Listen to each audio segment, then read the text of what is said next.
आत्मा और जीवात्मा के गुण ही नहीं पता संसार को, तो क्या गुण है, क्या पहचान है, ये सतगुरु बताते हैं, कबीर साहब समझाते हैं। क्या बता रहे हैं गीता कि हे अर्जुन, हम और तुम ये शरीर नहीं है, हम और तुम आत्मा हैं। ये शरीर तो हमने धारण किए हैं, ये शरीर हमने धारण किए हैं, एक दिन हम शरीरों को उतार देंगे। ये शरीर को धारण करना जन्म और शरीरों को उतार देना मृत्यु कहलाता है। अब ये गुण किसका है? जो शरीरों को धारण करे और त्याग दे। ये कौन सी आत्मा का गुण है? कौन सी आत्मा का गुण है? जीवात्मा का। जीवात्मा शरीर को धारण करती है और अंत आने पे शरीर का छोड़ देती है, उतार देती है। जो शरीर को धारण करे और शरीर को उतार दे उसे जीवात्मा कहते हैं। यानी इस संसार में जिसने भी शरीर धारण किया है ये सब जीव हैं। अब जीव में भी दो कैटेगरी आ गई। वो कौन कौन सी? एक आम जीव, ये जो बैठे हुए हैं आम जीव, और एक इससे ऊंची कैटेगरी जिसे शिव कहते हैं। शिव, शिव नाम सुना है? सबने सुना होगा। अब ये जीव और शिव क्या है, अब इसको समझना है। कबीर साहब अपनी वाणी में समझा रहे हैं, जीव शिव सब प्रगटे, वह ठाकुर वह दास, कबीर और जाने नहीं, एक राम नाम की आस। कबीर साहब समझा रहे हैं कि ये जीव ही शिव बनके अपनी पूजा करवाता है। किस किस की पूजा चल रही है? शंकर जी की, विष्णु जी की, कृष्ण जी की, हनुमान जी की, दुर्गा माता की, और भी जितने भी बड़े बड़े महात्मा जो कहते हैं अहम ब्रह्मस्मि, ब्रह्मलीन महात्मा, ब्रह्म पुरुष, योगी पुरुष, ये सब कौन है? ये सब शिव हैं जो ठाकुर बन गए हैं, जिनके मंदिर बन गए हैं। ठाकुर जी करके दुनिया माथा टेक रही है वो जीव, लेकिन बन बैठा शिव। अब इन दोनों से परे कौन है? इन दोनों से परे है पीव। पीव, अब पीव क्या है ये भी समझ लो। साहिब कहते हैं बहुबंधन में बांधिया एक बेचारा जीव, और केवल छूटे आपने जो ना छुड़ाए पीव। पीव यानी परम पिता परमात्मा, जीवात्मा नहीं, शिवात्मा नहीं, परम पिता परमात्मा। अब उसका गुण क्या है? जीव का गुण तो समझ में आ गया कि जो आवे जावे वो जीव है, जो जन्मे मरे यानी काया को धारण करे काया को छोड़े वो जीव है। भक्ति करके ब्रह्म अवस्था को प्राप्त करके ठाकुर बन बैठे वो भी जीव ही है, वो जीव ही ब्रह्म बना बैठा है। लेकिन पीव ये दोनों से न्यारा है। पीव कौन है? परम आत्मा। उसका गुण क्या है? उसका गुण ये है कि वो आता जाता नहीं है, नहीं है, वो कभी संसार में आता ही नहीं है। कई लोग कृष्ण जी की गीता पढ़ते हैं तो कहते हैं कृष्ण जी परमात्मा है। अरे वो संसार में आ गए, परमात्मा नहीं रहे। परमात्मा वो तब है जब वो कभी कहीं आए और जाए ना। इसका जिक्र कहां मिलता है? गीता में ही मिलता है।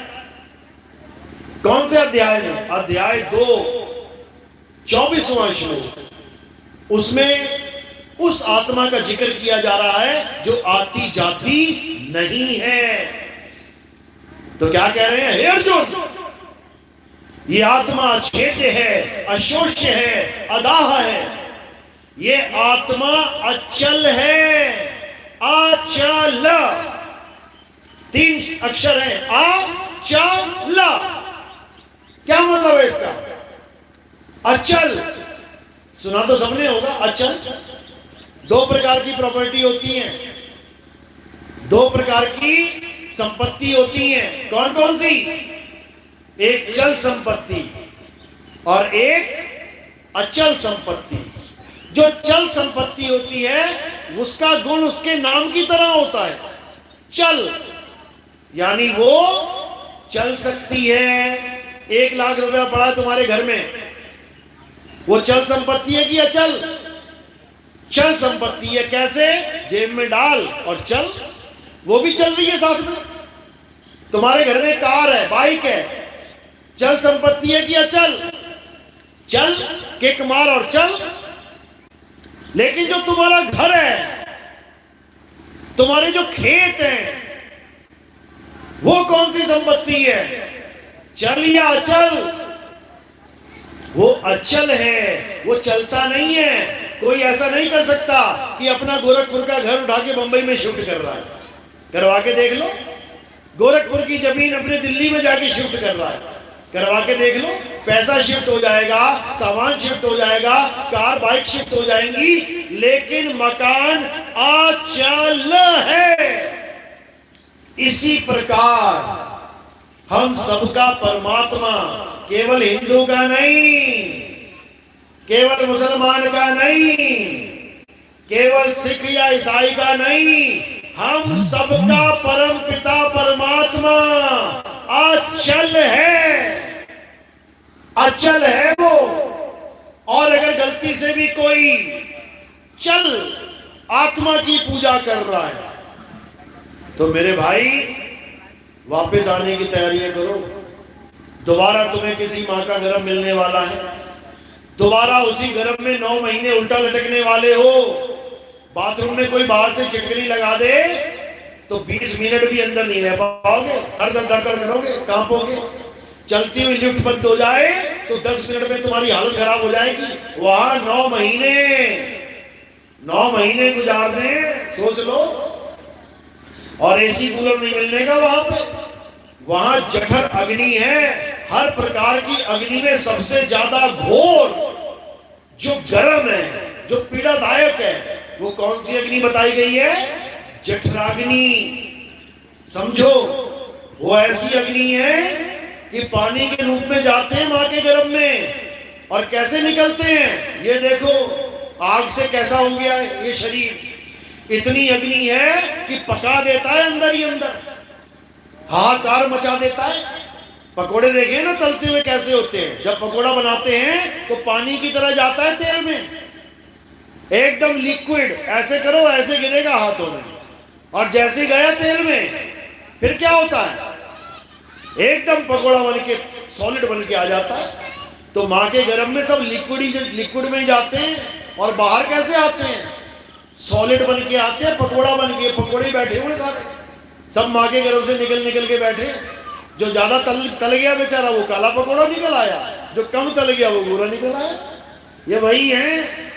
तो इसी तेल की कढ़ाई को कुंभी नरक बोला गया। बाबा नानक ने नरक किसको बोला? उसको नहीं बोला जो तुम्हारे ख्वाबों में नरक चलता है। ये है नरक। कुंभी, कुंभ यानी घड़ा। किसी गर्भवती महिला को देख लेना, उसका पेट घड़े की तरह बाहर आ जाएगा, और उसमें कौन है? उसमें जीवात्मा धक्के खा रहा है, नरक में गिरा पड़ा है। भवसागर क्यों बोलते हैं? भवसागर इसलिए बोलते हैं क्योंकि भवसागर में सब गोते खा रहे हैं। देखो गोता खा रहा है, सिर नीचे पैर ऊपर, ऐसे गोता खाते हैं भवसागर में। यही है भवसागर। तो इस भवसागर से बचाने के लिए हमें अचल परमात्मा की दया चाहिए। अचल। मुसलमान कहते हैं ना अल्लाह कभी इस दुनिया में नहीं आता, बिल्कुल सही कहते हैं। और हिंदू कहते हैं परमात्मा बार बार अवतार लेके आता है। तो परमात्मा का जब अवतार हो जाता है तो परमात्मा नहीं कहलाता। समझ लो, कबीर साहब भी जब आते हैं तो वो शरीर को परमात्मा नहीं बोल के गए, उन्होंने दास नाम रखा अपना, कबीर दास, दासन का दास। हम है दास दासन के दासा, अगम अगोचर हमरे पासा। दास क्यों बोला उन्होंने? क्योंकि साहिब की गति कुछ और है। अविनाशी की आरती गावे सत्य कबीर। अविनाशी की आरती गाते हैं वो। अविनाशी कौन है? पीर है। तो उसी पीर के बारे में क्या बोला कबीर साहब ने? आवे न जावे, जन्मे नहीं मरे, सो निज पीर हमारा हो। कहते हैं उसका गुण क्या है मेरे पीर का? आवे न जावे। इसी में सारे कबीरबंदी फेल हो जाएंगे। जो ये कहते हैं कि परमात्मा कौन है? कबीर साहब हैं, उनकी फोटो की पूजा करते हैं, दाढ़ी टोपी की पूजा करते हैं, आंख की, बाल की, खाल की पूजा करते हैं और कहते हैं हम कबीर साहब की पूजा कर रहे हैं। अरे तुम जानते तक नहीं कबीर साहब को कि कबीर साहब है कौन। जो कबीर साहब का रूप धारण करके आती है वो कौन है? वो एक सूरत है। वो सूरत है, शब्द नहीं है, वो सूरत है। और उस सूरत का नाम क्या है? नौतम सूरत। ज्ञान गुदड़ी पढ़ना किस किसने पढ़ी? आप क्या करें? ज्ञान गुदड़ी क्या बोला उसमें? नौतम रूप, नौतम सूरत साहिब को रूपा।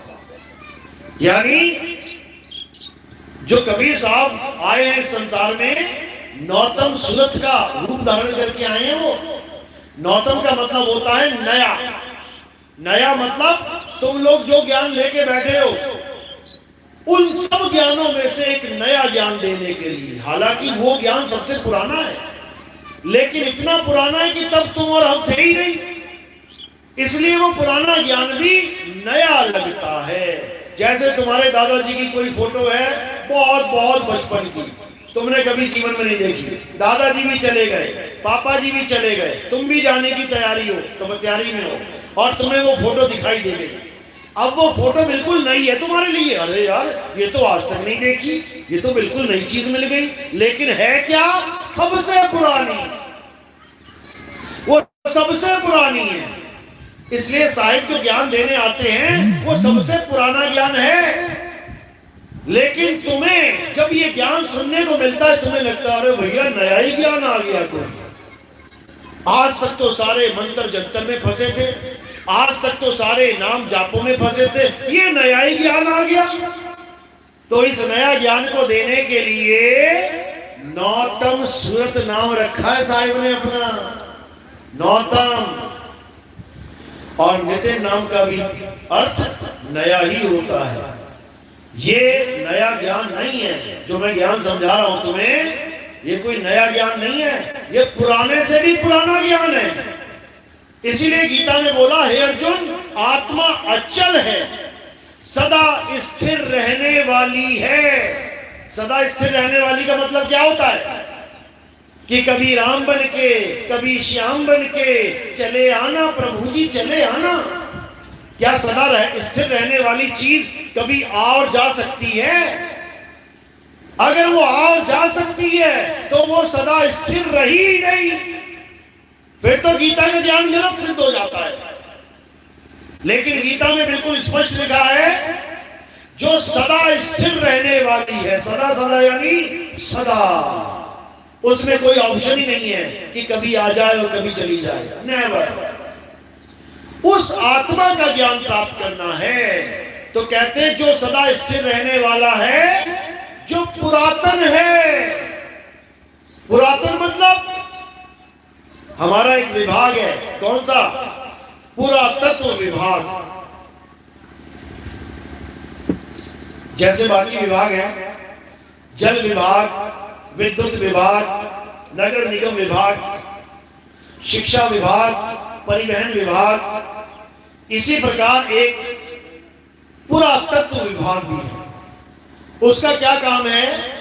उसका काम है हमारे देश में जितनी भी पुरानी चीजें हैं, कोई राजा का किला है, कोई पुरानी गुफा है, कोई बहुत पुरानी मूर्ति है, कोई पुराने अवशेष हैं, उसके बारे में जानकारी इकट्ठा करना और बताना कि ये कितना पुराना है, कार्बन रीडिंग करके।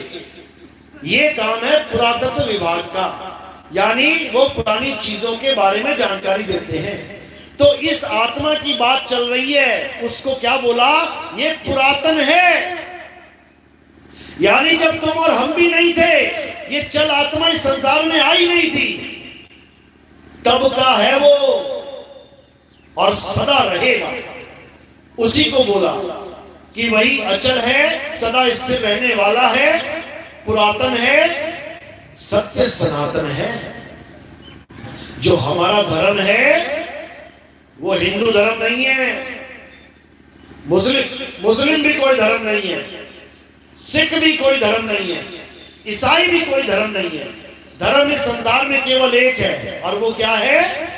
सत्य सनातन धर्म है। कोई गलती से ये ना सोच ले कि सत्य सनातन धर्म का मतलब होता है राम जी का पुजारी, श्याम जी का पुजारी, हनुमान जी का पुजारी। वो सत्य सनातन धर्म वाला नहीं है। सत्य सनातन धर्म वाला कौन है? जो अचल आत्मा का पुजारी है, जो सदा स्थिर रहने वाली आत्मा का पुजारी है। वो है सत्य सनातन धर्म का असली हीरा, जिसके लिए गुरु ग्रंथ साहब ने भी बोला कि अगर पूजा करनी है तो किसकी करो? आत्मदेव पूजिए, अरे गुरु के सहज सुभाए। यानी हे जीवात्मा, अगर किसी की पूजा करना चाहता है तो देवों के देव, महादेव, आत्मदेव की पूजा कर, तब तेरा कल्याण होगा।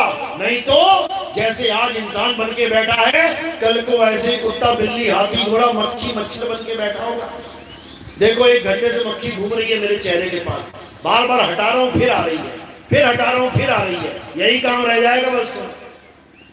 फिर यही काम करोगे, खून चूसोगे लोगों का मच्छर बन के, उसके बाद एक बार मारा जाएगा और खेल खत्म। ऐसे ही नाना प्रकार की योनियों में भ्रमण करते रहोगे, बर्बाद हो जाओगे। बचने का रास्ता केवल एक है, अच्छे से गीता पढ़ना शुरू कर दो। केवल 1 अध्याय पढ़ लो, अध्याय 2, तुम्हें सारी कहानी समझ में आ जाएगी कि तुम क्या हो, कौन हो, करना क्या है, छोड़ना क्या है, सब कुछ है उसमें। लेकिन तुम्हें मंदिर, मस्जिद, गुरुद्वारों से फुर्सत ही नहीं है। लोटा लेके जाओगे शंकर जी को जल चढ़ाने, बताओ। कांवड़ लेके जाओगे 20-20, 50-50, 100-100 लीटर का जल चढ़ाने। अरे जिसकी जटाओं में ही गंगा है, तू उसको लोटा जल देके रिझाना चाहता है, मूर्ख। बताओ, जिसके पास अरबों खरबों रुपया, तू उसको 10 रुपया देके रिझाना चाहता है? राजा को 10 रुपए की भीख देना चाहता है। जो गंगा का स्वामी है, जटा में गंगा जिसके भरी पड़ी है, जब मर्जी उस गंगा से नहा ले, उसको तू लोटा लेके जा रहा है कि लोटा चढ़ा दूंगा तो भगवान जी खुश हो जाएंगे। बताओ, ये सब अज्ञान है।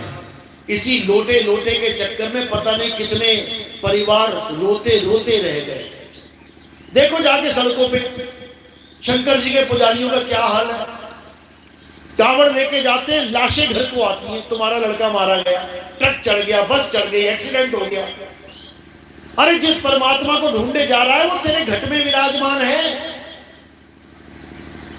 घट घट मेरा साइया सुनी सेज न कोय, और बलिहारी व घट की जिस घट पर घट हुए। जा रहा है भगवान को खुश करने के लिए और लाश बन के घर आ रहा है। मां बाप रोते नहीं थक रहे, आंसू सूखने का नाम नहीं ले रहे हैं। जा रहा है महाकाल की पूजा करने और काल के मुंह में चला जा रहा है, और बड़े बड़े बैनर छपवाता फिर रहा है, अकाल मृत्यु वो मरे जो काम करे चंडाल का, काल उसका क्या बिगाड़े, भक्त है महाकाल का। और महाकाल का भगत वो पड़ा हुआ है सड़क पे, और एक नहीं 50। तो फिर काल कैसे खा रहा है महाकाल के भगत को? कैसे अकाल मृत्यु दे रहा है? थोड़ा तो विचार करो। ये बिल्कुल उसी तरह है जैसे एक चिड़िया थी समझदार, एक बहुत समझदार चिड़िया थी। वो हर चीज जानती थी। उसको पता था कि एक शिकारी है जो कई जन्मों से हमारे वंश के लोगों को, हमारी जात के लोगों को, चिड़िया को पकड़ के मार के खा जाता है। वो अच्छे से जानती है कि शिकारी क्या करता है। जाल डालता है, दाने डालता है, लालच में आके चिड़िया दाना चुगने के लिए बैठती है, और वो खींच लेता है। पंख होने के बावजूद चिड़िया नहीं उड़ पाती और उन सबको मार के खा जाता है। तो चिड़िया ने सोचा कि जो गए गए, हमारे पूर्वज मारे गए, कोई बात नहीं, मेरे आगे के वंशज ना मारे जाएं, मेरे पोते पड़पोते ना मारे जाएं, मैं इन सबको ज्ञानी बना देती हूं। बहुत अच्छी बात है। सबको बुला लिया, आ जाओ बैठ जाओ, पूरा परिवार बैठ गया, सोच लिया, बैठ गया। अब उनको ज्ञान समझा रही है। सुनो बेटा, हाँ माता, सुनो बेटा, शिकारी आएगा, जाल बिछाएगा, दाना डालेगा, चुगना मत, फंसना मत। सबने रट लिया, सबने सुन लिया, सबने रट लिया। अब गा रहे हैं सब एक साथ, हाँ माता हमें ज्ञान हो गया, शिकारी आएगा, जाल बिछाएगा, दाना डालेगा, चुगना मत, फंसना मत। ज्ञान हो गया। 15, 20, 25, 100, 200 बार सुना दिया। चिड़िया को यकीन हो गया कि वाह, मेरे बच्चे तो समझदार हो गए, बच गए, अब एक भी नहीं फंसेगा। फिर क्या होता है, एक दिन शिकारी आता है। अब रोज यही गाना गा रही हैं, रोज यही गाना गा रही हैं। शिकारी आएगा, जाल बिछाएगा, दाना डालेगा, चुगना मत, फंसना मत। चिड़िया देख देख के खुश हो रही है, मेरे बच्चे तो ज्ञानी हो गए, अब मेरा कोई बच्चा नहीं फंसेगा। शिकारी एक दिन आया, शिकारी को देखते ही सब बोलने लग गए। शिकारी आएगा, जाल बिछाएगा, दाना डालेगा, चुगना मत, फंसना मत। शिकारी घबरा गया, कहता बाप रे बाप, ये तो सब ज्ञानी पुरुष बैठे हुए हैं, यहां मेरी दाल नहीं गलेगी, एक भी जीव नहीं मारा जाएगा, मैं तो खाली हाथ जाऊंगा यहां से।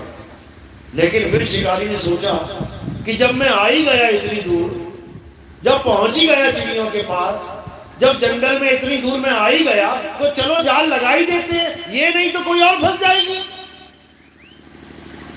इतना कह के शिकारी ने जाल लगा दिया।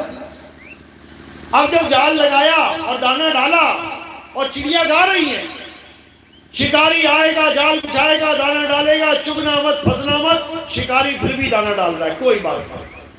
और जैसी दाना डाल के झाड़ियों के पीछे धागा पकड़ के छुपा, इतने में सारी की सारी चिड़िया आके दाने में बैठ गई। 100 की 100 चिड़िया आके दाने में बैठ गई और दाना चुगती चुगती गा रही हैं।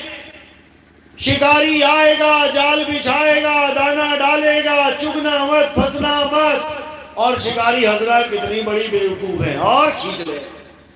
जैसे धागा खींचा, सारी की सारी 100 की 100 फंस गई। अब शिकारी ने क्या किया, सबको पकड़ के कंधे पे लाद लिया और चल पड़ा अपनी बाट।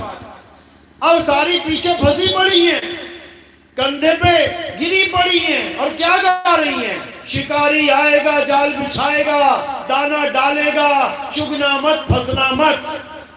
यही हाल है भोले शंकर के पुजारियों का, यही हाल है। हर साल कांवड़ यात्रा में इतने लोग मर जाते हैं, हर साल।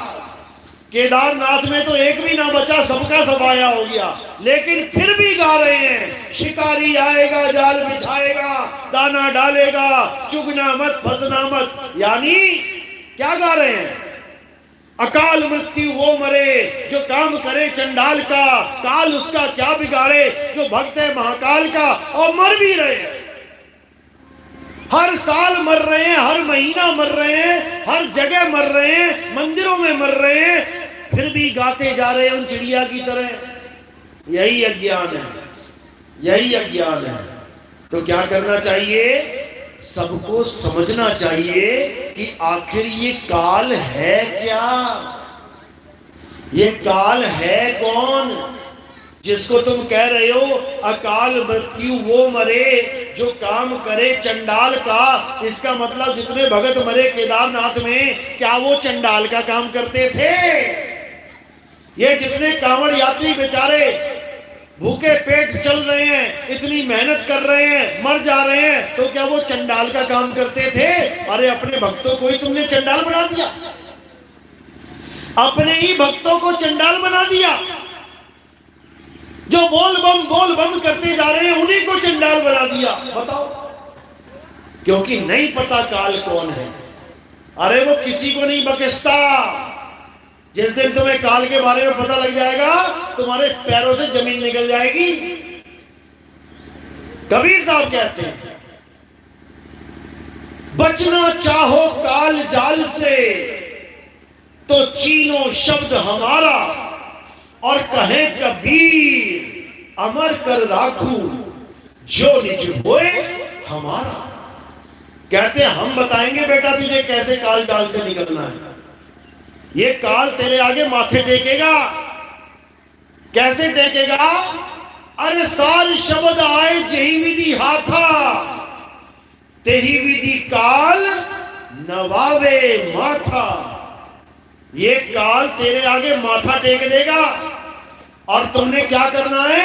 इस काल के सिर पे पैर रख देना है। जैसे सांप को पकड़ने का एक तरीका है, सांप को कभी भी पेट से नहीं पकड़ा जाता और ना ही पूंछ से पकड़ा जाता है। क्यों? वो पलट के डस सकता है। सांप को पकड़ने का सबसे सही तरीका क्या होता है? उसकी गर्दन से दबाया जाता है उसको। जब गर्दन से दबोच लिया, अब वो क्या करेगा? ज्यादा से ज्यादा लपेटा मार देगा, पूंछ लिपटा देगा पूरी, ज्यादा से ज्यादा थोड़ा हिलने की कोशिश करेगा, लेकिन काट नहीं पाएगा। ये असली दाव है सांप पकड़ने का। इसी प्रकार एक दाव है काल से जीतने का, और गुरु हमें काल से जीतने का दाव ही सिखाता है। गुरु हमें मंत्र नहीं जपवाता। काल किसी नाम जप मंत्र से नहीं डरता कि तुम कहो कि कोई काल आएगा और मैं मंत्र जप लूंगा, काल भाग जाएगा, डर जाएगा। बिल्कुल नहीं। अरे कुत्ता नहीं डरता किसी मंत्र से।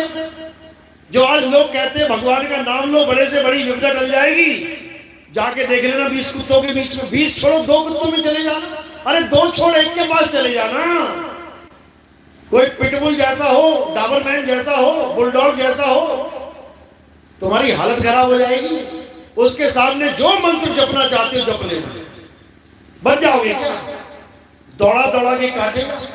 चाहे राम राम जप लेना, चाहे श्याम श्याम जप लेना, चाहे अल्लाह अल्लाह जप लेना, चाहे वाहिगुरु वाहिगुरु जप लेना, चाहे गॉड गॉड कर लेना।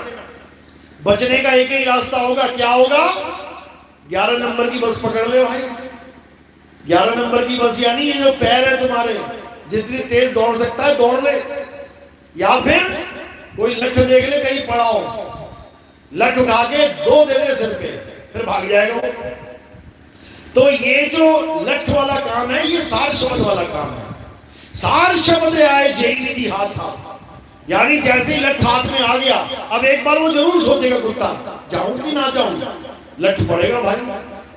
तो बचने का ये रास्ता है। तो कबीर साहब कहते हैं कि काल भगवान से कैसे जीता जाता है? काल भगवान का नाम नहीं जपा जाता, काल भगवान की पूजा नहीं करनी है, काल के सिर पे पैर रख देना है। कैसे रखेंगे? साहिब पानी में समझा रहे हैं। अरे काल के माथे पांव दे, सतगुरु के उपदेश, और साहिब वहां पकड़ के ले चले अपने देश। जैसे ही काल के सिर पे तुम पैर रखोगे, वैसे ही परमात्मा क्या करेंगे? तुम्हें चुंबक की तरह खींच लेंगे, चुंबक की तरह खींच लेंगे तुम्हें।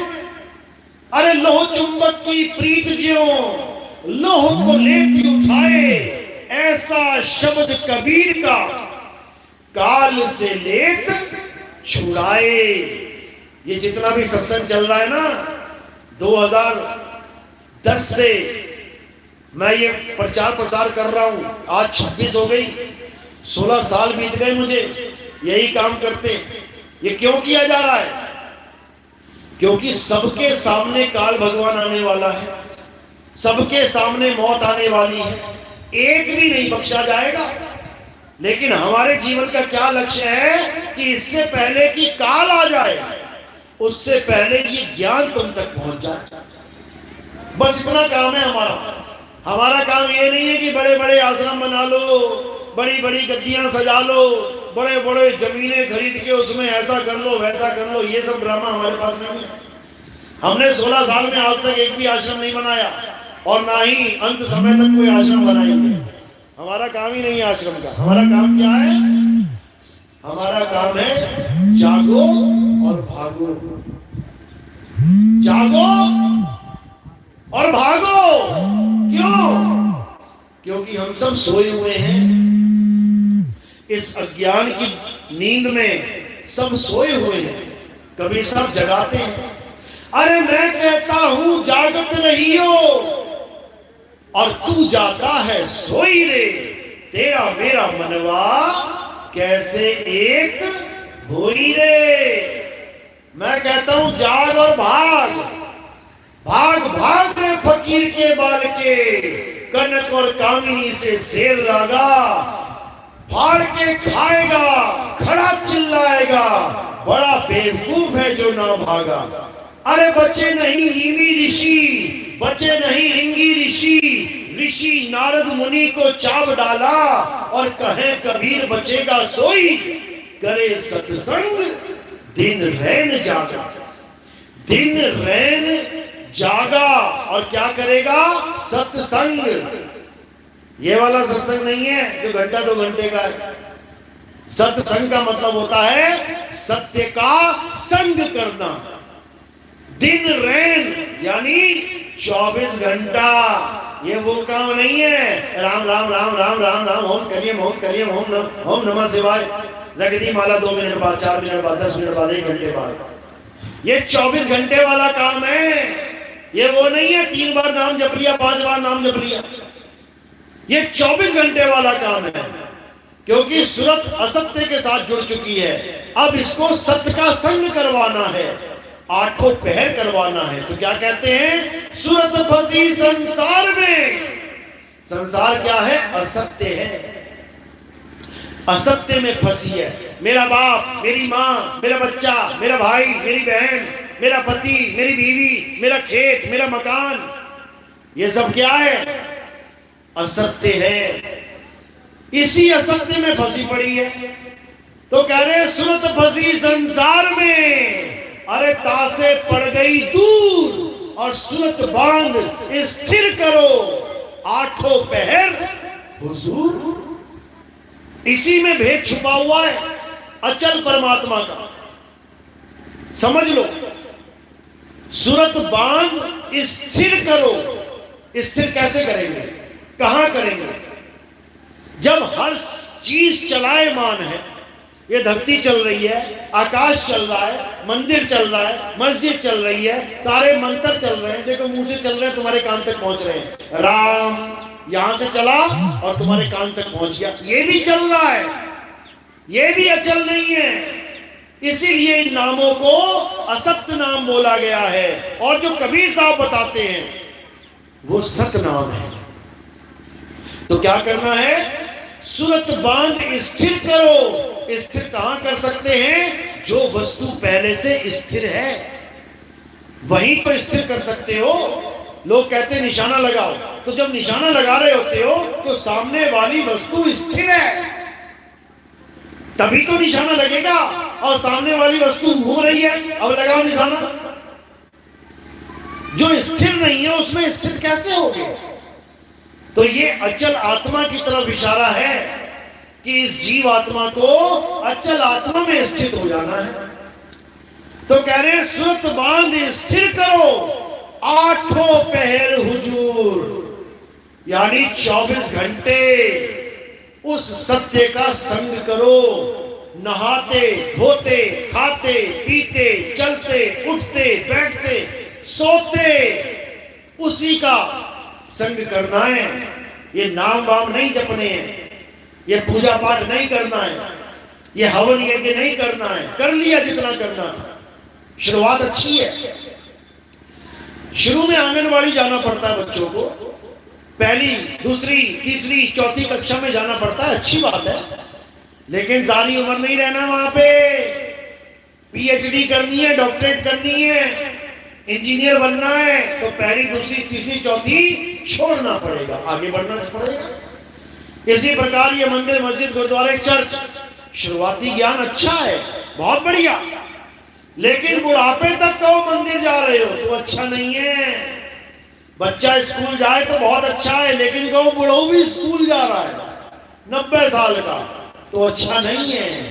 तो क्या करना है, अब सत्य को जानना है, सत्य को समझना है और सत्य का संग करना है। तो साहिब यही समझा रहे हैं कि जागो और भागो। कहां से भागो? इस 3 लोक से भागो, निकल जाओ यहां से। कहां जाना है? जहां से आए हो। साहिब समझा रहे हैं, अरे आए हो तुम जहां से, आए हो तुम कहां से, जाना तुम्हें कहां है। अरे इतना बस विचार लो, हो गया भजन, मन की तरंग मार लो। हो गया भजन, आदत बुरी सुधार लो। हो गया भजन। बोलिए परमपिता परमात्मा की सदा ही जय हो। साईं बंद की सतनाम। किस किस को मेरी बात समझ में आई? एक बार हाथ खड़ा करो जरा।